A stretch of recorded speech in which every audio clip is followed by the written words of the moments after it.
Good morning. সপ্তাহ শুরু হতে না হতে শেষের দিকে শুক্রবার আসলেই কিন্তু আমার বাড়িতে একটা ছুটি ছুটি আমেজ থাকে, কারণ শনি রবি দুদিন যেহেতু ছুটি থাকে।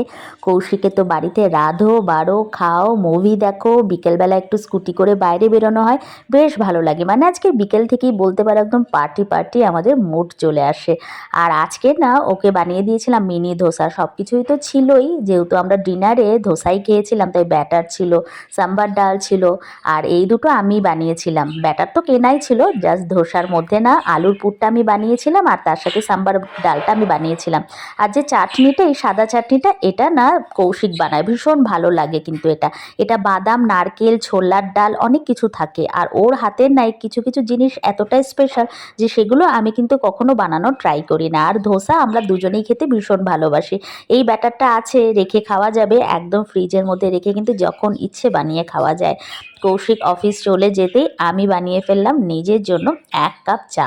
আর আজকে হায়দ্রাবাদের আকাশ কিন্তু একদম কুয়াশায় ঢাকা, আর মাঝখানে মাঝখানে রোদও উঠছে, বেশ সুন্দর একটা ঠান্ডা ঠান্ডা ওয়েদার। এখন আমি আদ্রাকবালা চা দিয়ে আমার সকালটা শুরু করব বলবো না, 8:30 প্রায় বাজতে চললো।